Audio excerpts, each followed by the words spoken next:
Hello, this is Ron Woody. It is Sunday, September the 17th, I think it is, 2023. I want to show a couple of things um, that we do in our bee yard. I've got a couple of folks that beekeep with me, and I've treated most of their hives for the varroa mite this year. And I want to show you how we used to treat them and how we do treat them now.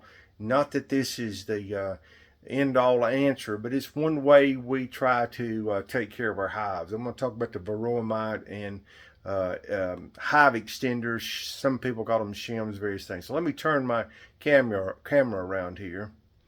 Let me talk about a shim first. I call it a shim. Probably an extender is better. It is about 1.5 inches wide. It's the thickness of a regular hive. It fits on the top box like you're going through winter. I think it's a 1/4 inch screen so the bees can come up through it. And I make sugar candy, sugar bricks, whatever. And here's some I've been making.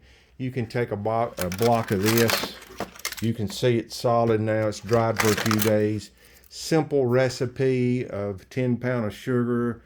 I use 2 pounds. You can use I use 2 cups. You can use 1 cup of water.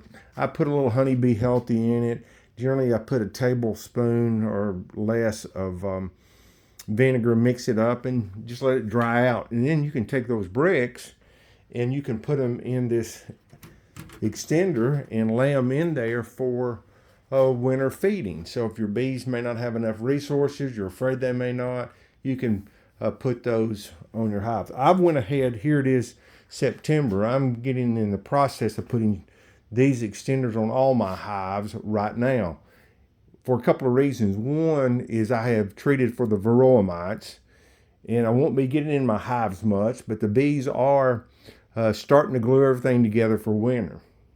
So how you can use these are a couple different things. And I put the wire screen on it. Some people build them without the wire screen. I put the wire screen on them. You just lay the sugar sugar bricks on it. Another thing you can do is you can basically, if it's not too cold in the spring or in the fall, if you need to feed them sugar water, you can put the sugar water and just lay it straight on the screen. Or you can use a Boardman feeder. And I've done this, just depends on the nature of the hive. And I'll set 4 quarts around. But to do that, you have to have a medium box that goes on top of this extender. The good thing is, a medium box on top of a regular hive, it is not high enough to do a Boardman feeder. So once you put another 1.5 inch extender on there, so I've got some hives that were swarms of last year that had very few resources. I'm not feeding right now, but when I was feeding, I would have 4 of the Boardman feeders on there, which would be 1 gallon. I'd put a block of sugar on there and just let them have it. And every few days, I would fill up my quart jars. So that's a little discussion of the extender, how we've used it, how we'll put the sugar bricks on it this year. Now, oxalic acid is our treatment this year. I've heard various researches about, don't overuse any of the treatments. So, because if you use them continuously year after year, the bees could get a resistance to it. So this is the first time in a couple of years I've used oxalic acid. Oxalic acid is really what they call wood bleach.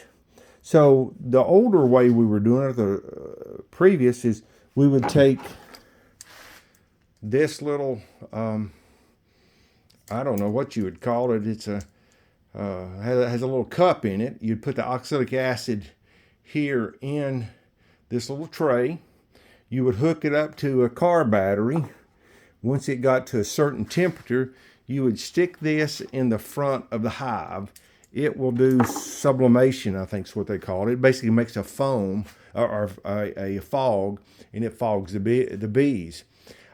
Very effective the years I've used it. Time consuming though, because you cannot put the oxalic acid back in the cup until it has cooled down. It takes a while to build up. You cover up the entrance, and you're dealing with the inner part of, or the front entrance of the beehive. Because you're using this oxalic acid and it becomes a fog, vapor, you have to wear some protective gear, both to breathe and to handle it, okay? So that works well when you have 2 or 3 hives. Last year I used the Aprivar strips, worked exceptionally well for me. But this year, since I'm running 24 hives going into the winter, I figured I would kind of up the game a little bit, and I bought this instantvap. Now, I found a few tricks out about it. Works exceptionally well. A DeWalt battery, you get Milwaukee batteries, they'll work. You heat the unit up. I'm not going to show you all the details, but you turn it on, heat the unit up, and once it gets, in this case, 425 degrees, then you take this little plunger. You would plunge it into the oxalic acid, and it's got a measuring amount there, how much you need to treat your hive based on the number of brood boxes you have, the size of the hive, and then you would put that in the unit. Once the temperature got to the desired amount, you would plunge it, and once you plunge it, I give it about 2 plunges. It takes only about 25 seconds for then the hive to be treated. You can treat on the front entrance of the hive, but what we decided was even better is drill you a hole in the back of the hive that the nozzle fits into, as you see right there, and it will rest in that. And then you can just do something else for 25 or 30 seconds. We took then golf tees and plugged the hole back up. So what I did is you have to treat 3 times with it. About every 7 to 10 days, you'll do a treatment. I would always go in and take my drill and drill the hole out a little bit in case they had propolised it up a little bit, and made sure it was ready to receive another treatment. What I did learn is the best thing to do, because I've got 4 yards, and then I also am treating friends at 3 other locations. What I learned after the first trip or so is I needed to leave my unit on, because it took so much more battery power to get it back to the desired temperature. So if you left your battery on it and left it on, you could drive from one location to the other, and then you're ready to go, and you're not using as much battery power. But that is the instantvap. Kind of a little expensive tool, especially with the DeWalt batteries, but we're using that this year since I am treating 32 hives, I think, mine and several of my friends.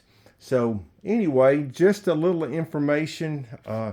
One way it can be done, of probably a number of ways.